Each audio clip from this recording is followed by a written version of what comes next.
Eto po ang mga pag-uusapan natin ngayong araw na ito, BBM at Tambi. Totoong magkaaway. Pero, ayan, may scoop ako sa inyo. Meron tayong intel. Sinabi sa akin, reliable person po ito. Mamaya sasabihin ko po sa inyo kung anong balita patungkol. Eto, meron pong issue. Konfirmado na. Mamaya. Marcos at Tambi. Maganda po mga pag-uusapan natin ngayon. Ano ang plano ng Pinklawan? Pangatlo, Tito Soto, tinawag na tuta si Tambi. Ayan, medyo laglaga na po. Unti-unti yan, magkakalaglaga, makikita po natin. At marami pa po akong mga topics pero hindi ko na iisa-isahin. Hopefully, panuurin nyo po hanggang dulo. Okay? Mainit na po ang ganap ngayon sa Pilipinas. Marami pong nagrarally kaya dapat pag-usapan natin lahat ito. Okay? So hindi na po natin pagtatagalin.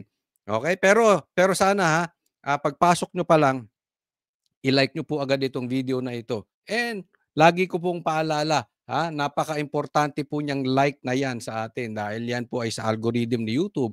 And importante rin sa atin yung inyong mag-subscribe po kayo. Konting lambing lang po. Kung hindi pa po kayo nakasubscribe sa channel ni Coach Oli o Coach Oli News PH, subscribe na po. Okay? Dediretso na po tayo agad sa ating topic dahil kay Coach Oli, bida ang balita.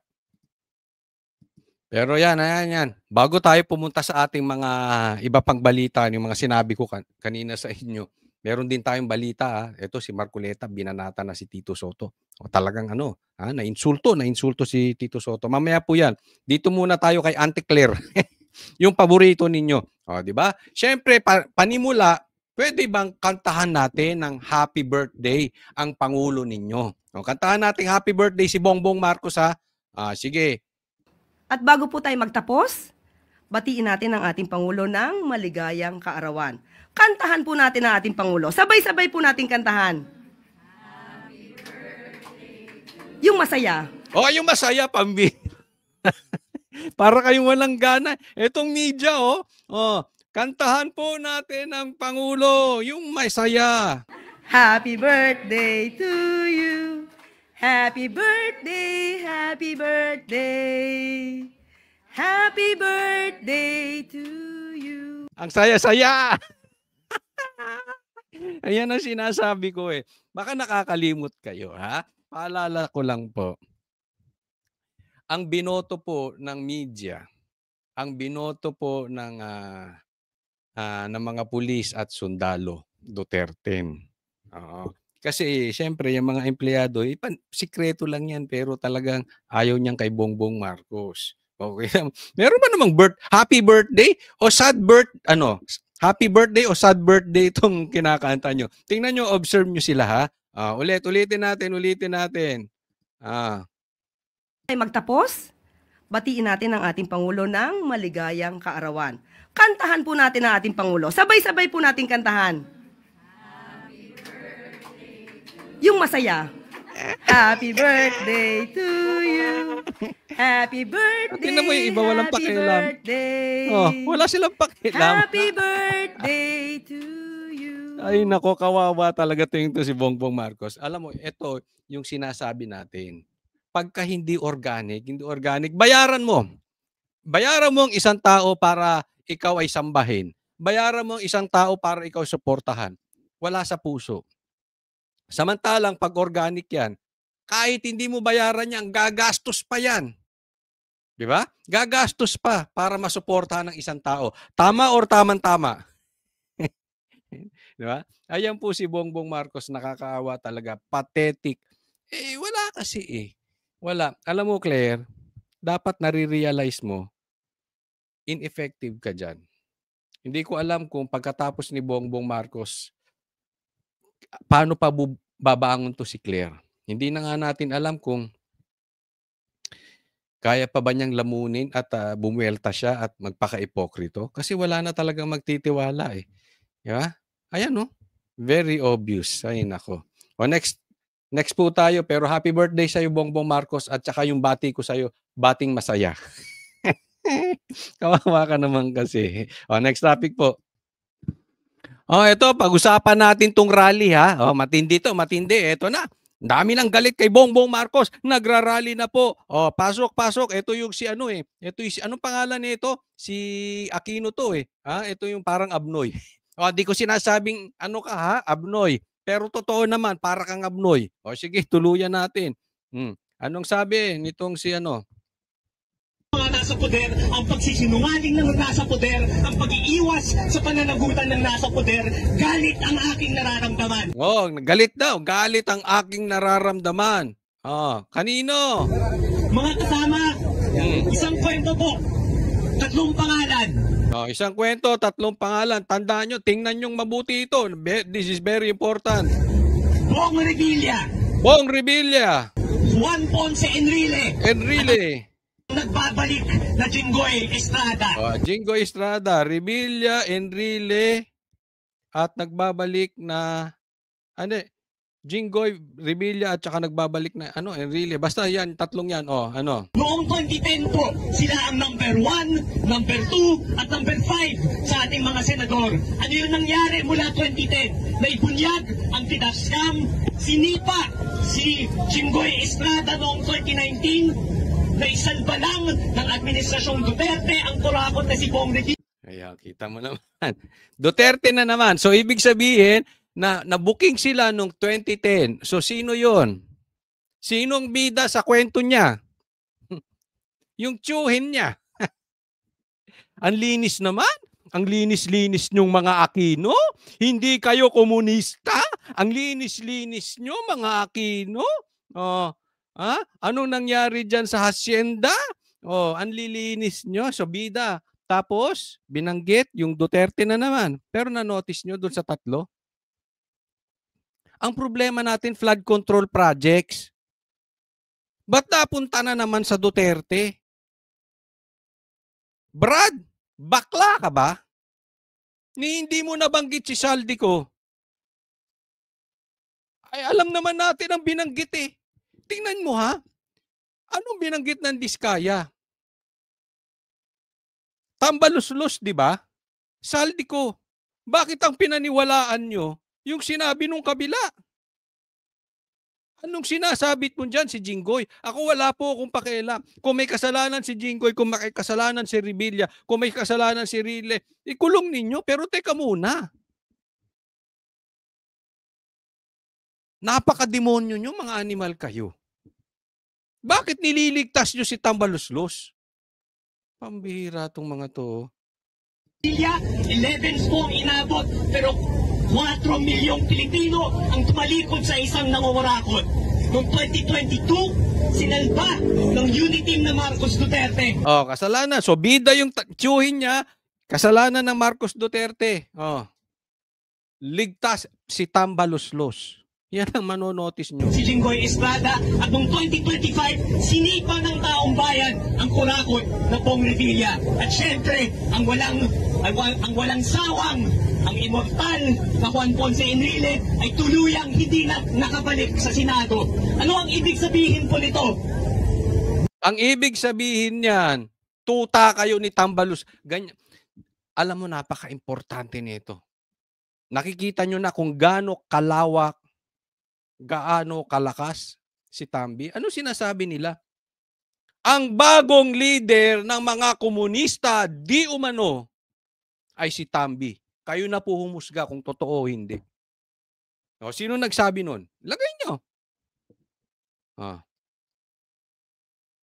Naniniwala kayo doon? Grabe, no? Ang problema natin yung baha ngayon. Niligaw na ito. Kaya po mag-iingat po tayo. Mamaya may ibibigay akong palatuntunan kung paano natin malalaman at saan papunta lahat ng mga to. May tangal ang taong bayan, may tangal ang Pilipino. Alam natin parang Abnoy talaga. Kung ano ang tama at mali. Alam natin kapag korap, sinisipa nila, ginagawa natin ang tama. Ang kailangan lang ay patunayan at maging mali. Brad, adik ka ba? Ba't ang payat mo?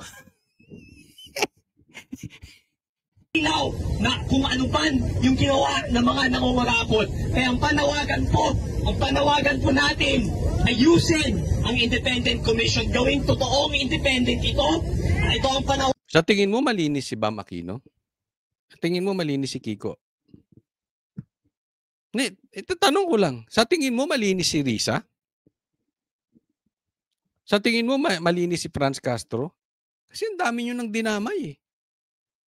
Ang dami nyo nang dinamay, ang problema yung baha ngayon. Pero yung mastermind, di umano. Yung may control ng pera, yung may control ng insertions, bakla ka, hindi mo mabanggit. Tawagan sa presidente, mag-appoint ng mga tao na may dangal, mag-appoint ng mga tao. Tingnan mo yung isa, sabi niyo, tama na, talo na kayo. So dahil sa placard mong yan, kailangan sumuko na kami. Iha, eto sasabihin ko sa iyo. Alam mo kung sinong talo ngayon? Ha? Kung sino ka may hawak na placard. Ang talo ngayon, Pinklawan at mga komunista. Kainin mo yan kasi yan ang katotohanan. Nakikisawsaw na lang ngayon ang Pinklawan at komunista. Dahil ang totoong malakas ngayon, ang totoong gusto ng taong bayan ngayon, Duterte. Ang challenger, Marcos.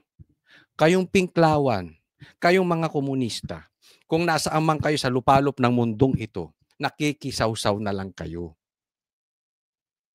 Totoo yan. Wala. Irrelevant na nga kayo eh. So kaya pag tuwing may mga ganitong issue, sasawsaw kayo. Pero kung titingnan po natin, ang gusto ng tao, iilan na lang kayo mga Pinklawan at komunista. Behind na kayo. Behind kayo sa Duterte, Marcos. So, paalala lang, bago ka magsalita ng tama na talo na kayo. Ano may integridad? Ang panawagan naman sa Kongreso, bigyan ng totoong ngitin ang Independent Commission, bigyan ito ng subpoena powers ng powers to contempt to make sure na lahat ng mga impormasyon ay maipapalabas at sa lahat ng mga politiko, gawin nyo ang spirit of the law, ilabas nyo ang mga salain nyo para makita ng lahat kung ano ang inyong tinatago, para makita ng lahat kung ano ang totoong... Sige nga, ipalabas mo kay Risa. Sige, palabas mo kay Risa. Palabas mo sa Makabayan Black. Yun ang inyong buhay. Ito po, mag-iingat tayo ha. Puntahan po natin tingnan nyo po, ganito po ang kalokohan nila. Ang issue, flood control projects. Pero sino? Sara Duterte panagutin. Diba? Nakikita nyo na kung saan po patungo itong mga nangyayari sa bansang Pilipinas. Mag-iingat po tayo. Kasi mga kababayan, ito papakita ko sa inyo isang Kasi po, ito po talaga ang problema ng bansang Pilipinas ngayon. Nakikita ninyo, umiikot na po. Nakita ninyo, kaliwat kanan ng rally. Tapos, ang problema, flood control. Mga kurakot sa proyekto, kaya tayo binabaha ngayon. Pero, ang pinagtutuunan nila ng pansin ay Duterte pa din. Mag-iingat po tayo. Mag-iingat po tayo. Alisin ko muna tong pictures na to kasi meron akong itong picture na to kasi may sasabihin ako sa inyo patungkol kay Bongbong Marcos at kay Tambaluslos.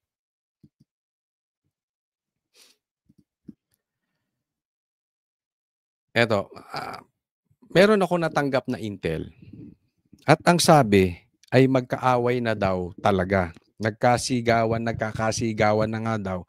Malaki po kasi yung baho na nangganap sa baha.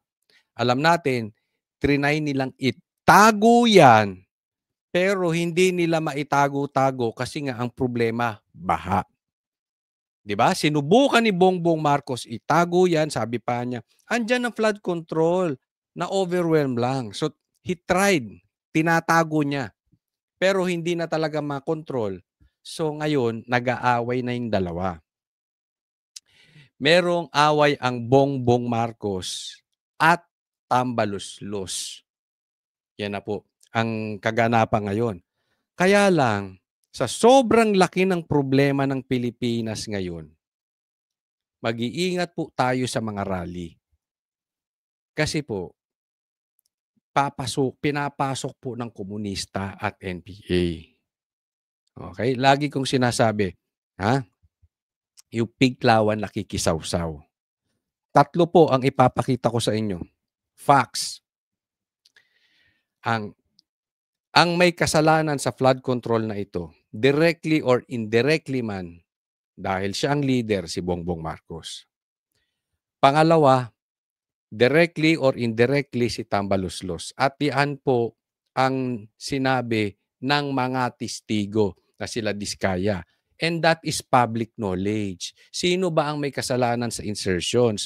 Sino bang may pausan ng mga akap-akap? At sino bang sinabi ni BP Sara na talaga may hawak ng pera ng taong bayan ni si Tambaluslos at saka si Tambi? Andiyan po yan yung issue na yan. Yan dalawa. Pangatlo, ang Pinklawan talagang wala na. Wala na sa sirkulasyon. So, mga oportunista tong mga ito. Na makakasawsaw sila para makabalik, gagawin nila. Hindi talaga sila sa taong bayan. Kaya nga po ito, yung pinakita ko sa inyo kanina, isipin mo, ang problema ay flood control projects. Ang problema, yung baha ngayon. Pero sinong inaano nila? Teka muna, saglit.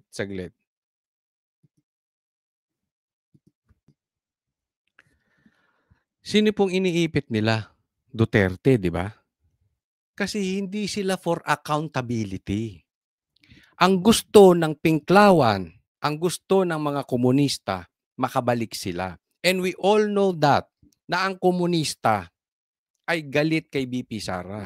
Kasi ang Duterte, talagang lantarang pahihintuin ang mga rebelde, mga NPA at mga komunistang mga mamamatay tao. Ayaw yan ng Duterte. At higit sa lahat, si BP Sara. Kaya nga po iniipit yan eh. At ang channel ng SMN ay galit na galit sa komunista. Kaya nga inipit nila si Pastor Kibuloy. Meron na silang connivance with the communist. Naiintindihan nyo yung buong kwento. Tapos sinasawsawan na lang to nila Bongbong, sinasawsawan to ng Pinklawan, or sila mismo ay involved na within or members na.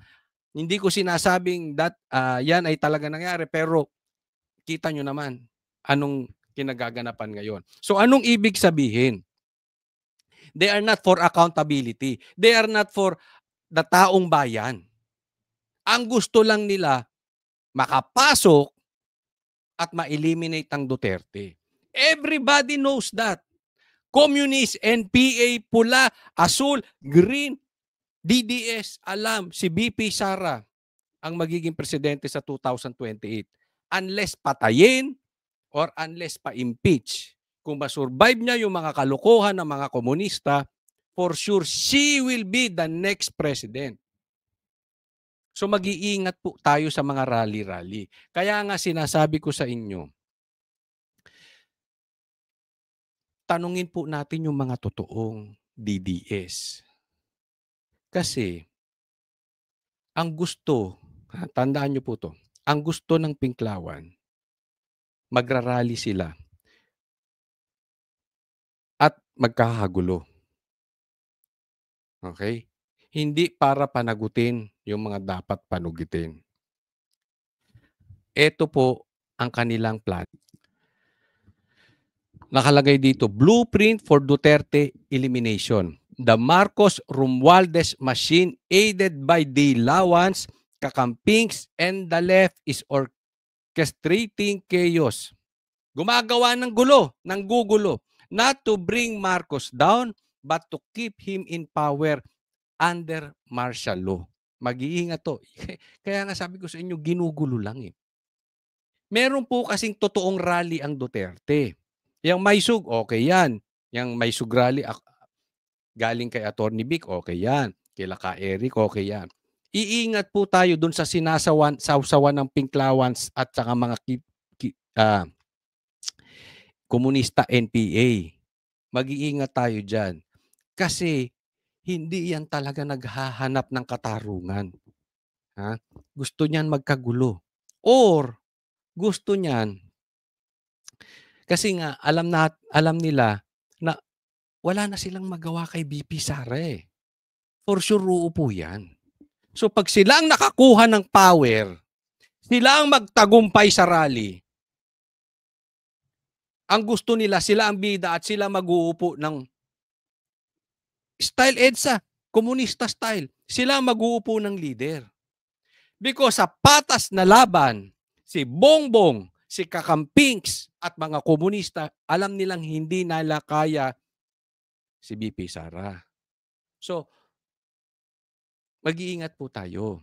Ulitin ko sa mga DDS. Yes, alam ko marami sa inyo nagmamadali dahil talagang kailangan ng matapos tong problema natin sa Pilipinas. I am with you. Pero kung pipilitin natin, hinog sa pilit, at pipilitin lang natin mapatapos tong problema natin sa Pilipinas dahil sa mga kakampinks, sa mga komunista, mali po tayo doon. Talagang ginugulo tayo. Okay? Kasi it's better na tiisin na natin kasi mag-2028 na for sure. Yan ang dinidread nila. Naintindihan? Kung makukuha natin sa maayos na paraan at sa mga organic na talagang rally. Nakita nyo yung kaninang pinanood natin happy birthday na hindi organic, pilit. Pag pinilit natin at hindi organic, panalo dito si Bongbong Marcos. Panalo dito si Tambi. Panalo dito ang Pinklawan. Iingat po tayo because they want martial law. At pag may martial law, Marcos ang nakaupo. Bakit gusto nilang Marcos ang nakaupo? Why? Because their true agenda is to eliminate the Dutertes, especially BP Sara, whose 2028 comeback terrifies them. Ayaw nila. Better a controllable Marcos than a Duterte resurgence. Kasi kahit kaaway ng Pinklawan ang Duterte,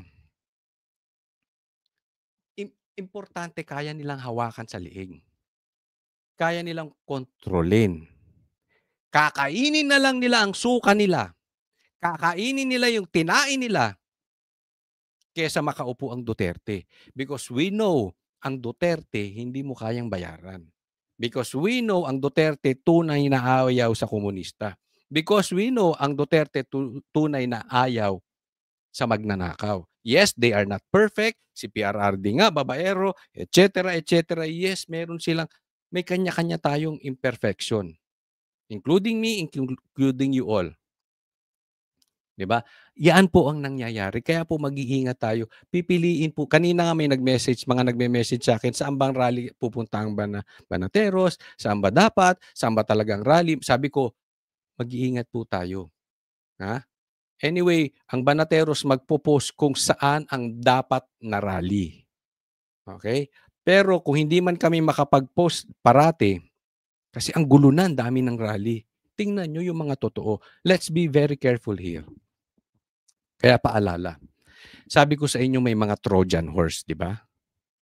Papasukan tayo niyan. Hindi dahil gusto nilang Duterte, hindi dahil gusto nilang managod ng gobyerno, kung hindi dahil para guluhin ang Duterte. Mga DDS, please, tigilan muna natin yung pagkakanya-kanya natin. Meron talagang totoong DDS na medyo nagkakaroon ng issue sa bawat isa. But at the end of the day, totoo namang DDS. Mag-iingat po tayo ng pinag-aaway-away ang DDS kasi meron talaga na iba dyan, like the Pinklawans, na talaga namang ayaw sa Duterte. Yung iba nga, listen to this, read between the lines. Yung iba nga, di umano, nasa payroll pa ni Tambi. So yan ang style. Kunwari Duterte pero hindi. Bigyan ko kayo ng magandang halimbawa. Hindi naman kasi, paano mo pahihinain ng Duterte na talagang sobrang lakas? We all know that. Marami tayo. Maraming nagmamahal sa Duterte. Marami nang ayaw ng korupsyon. Marami. Pero paano mo papasukin yan? Merong head-on na talagang binabanatan ng Duterte. Okay lang yon. I really don't mind. Mas maganda nga banata ng Duterte. Alam niyo nakakatakot? Yung kunwari kakampi natin. Doon tayo mag-iingat. Kasi sisirain tayo. So maraming klase yan. Coach Oli kanina, sabi mo talagang magkaaway si Bongbong Marcos at saka si Tambi. Bakit ngayon parang lumalabas magkakakampi sila? Exactly. Magkakaaway yan. Ang pink, galit kay Marcos. Ang dilaw, galit kay Marcos. Magkaaway din si Marcos at si Tambi. Pero hindi pa sila lantarang naglalaglagan. Alam nyo kung bakit? Meron kasing Duterte. Ulitin ko yung sinabi dito. Because their true agenda is to eliminate the Dutertes, especially BP Sara. Better a controllable Marcos than a Duterte resurgence. Yan. Magkakaaway na yung tatlong yan. O siguro, magkaaway ang Marcos at Tambi. Magkaaway ang Pinklawan, Dilawan at Marcos. Yan Tambi tsaka Pink magkakampiyan. Even the communists magkakakampiyan. Di umano. Yan po ang sabi. Pero magkakaaway din yung mga yan. Kaya lang, ulitin ko, mas okay nang hiburin nila ang puwet ng bawat isa kaysa makabalik si BP Sara. Naiintindihan po natin yung bigat ng kwento ngayon. Kaya nga po, mag-iingat po tayo. Okay? Yes po, kung gusto nyo mag-rally, okay lang po. Kaya lang, may mga nagsisigawan na kasalanan ni BP Sara. Papahira yan. Pati baha kasalanan ni BP Sara. Diba? Ang ginagawa nila, binababoy nila yung sitwasyon. Ngayon, ang pagkaganyan na nangyayari, ang taong bayan nagsasawa. Pag nagsawa ang taong bayan, lusot na naman si Bongbong Marcos. Lusot na naman si Tambi. Ang panalo dyan, Pink. Ganyan po nila ginugulo. Okay? So, ingat-ingat lang po. Dapat maintindihan po natin yung big picture. Hindi ko po sinasabi I am against the rally. Pipiliin lang po natin. At pagdating doon, wag po, kasi gusto nilang magkagulo-gulo. Na magkaroon sila ng reason for martial law. Okay?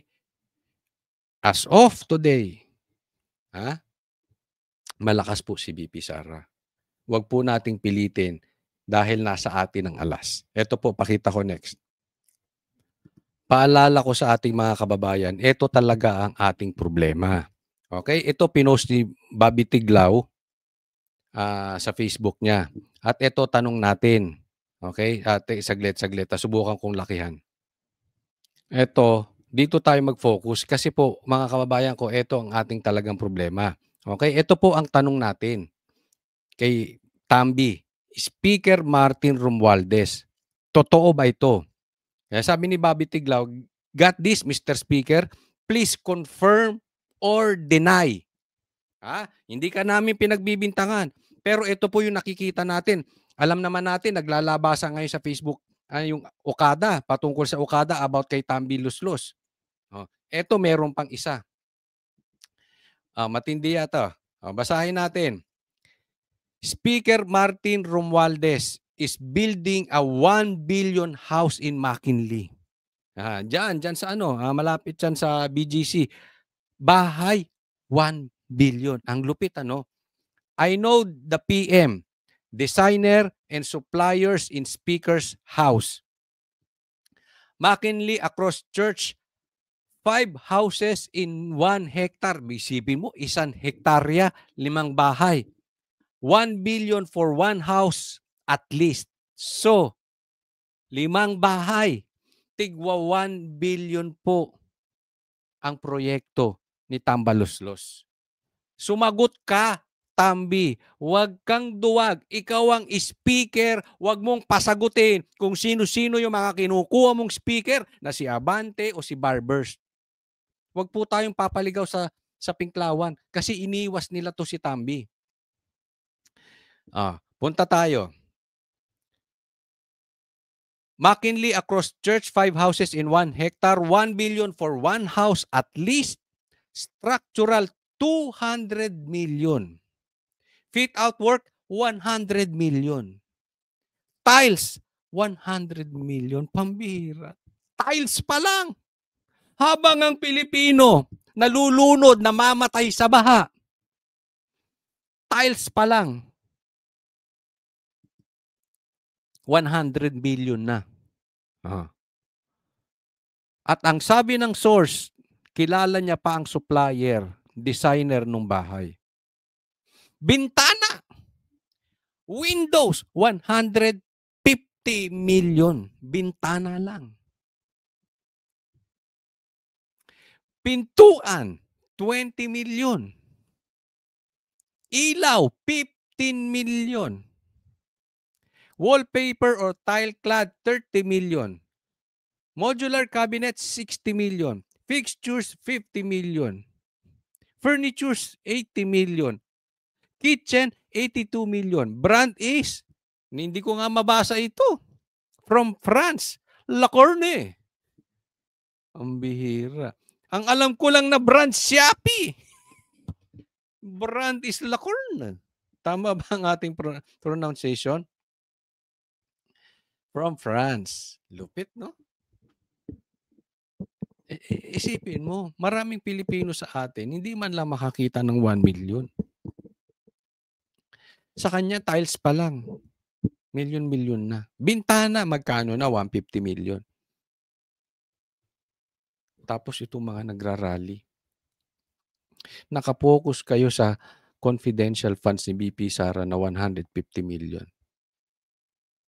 Ang lupit nyo rin. Nakikita nyo na how powerful Tambi? Even the Senate. Prinotektahan. Hindi lahat. Pero yung mga atcheche dyan sa Senate, prinotektahan si Tambi. That's how powerful he is. Ganyang kalaki. Kaya ang hirap po eh. Ang laki ng kalaban natin dito. Ang laki pong pera. Designer is Jonathan Mati. That's why mas mataas ang SOP ngayon. It's systematically been there but this admin just higher because of this. Dati na may korupsyon sa Pilipinas. Alam naman natin yan. Huwag na tayo magpaka-virgin. Alam natin yan. Sinimulan yan ni tatay ni Marcos Senior, Marcos Senior. Hanggang ngayon meron, pero ibang klase to. Talagang kakaiba to. You always look at Nepo babies. They're just the tip of the iceberg. Yung bags na yan, wala yan sa mga bahay ng politicians. Averagely, 200 to 300 million. But for the bigger ones, 500 to 1 billion without the land value. Alam nyo bakit malaki to? Yung land value pa lang yan will cost so much. Possibly half of the amount ng bahay.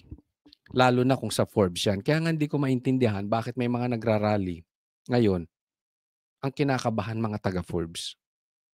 Diba? Hindi natin alam kung sino-sino mga congressman doon na kurakot ang nakatira. Kasi parang unusual. Ngayon lang ako nakakita, nakarinig. Ang dami nang nagrarally sa Pilipinas.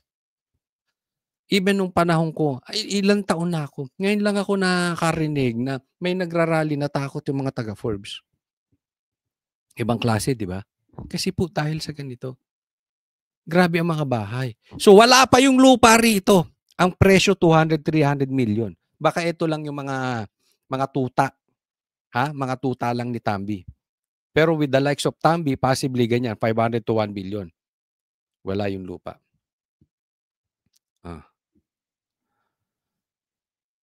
Eto, 300 to 400 million Batangas, Mark Leviste by. Yan. So, ang tanong natin, ha? Tatanong natin, Tambi, totoo ba to? Andito po ang problema ng bansang Pilipinas. Tapos, hindi ka man lang humarap. Alam nyo, kaya sinasabi ko sa inyo mga brad, si Marcos at Tambi ay magkaaway talaga. Pero ang nakakapagtaga dyan, eto, hindi niya kayang tanggalin si Tambi as House Speaker at hindi, ang pinapalitan niya si Tito Soto. Ang nagalaw niya Senate. Nakita nyo na? Kaya nga ang tanong ko dun sa mga kakilala ko, from the inside, sabi kasi nila ang lakas daw talaga ni Tambi. Ang hirap galawin. Bumabaha ng pera. Di umano.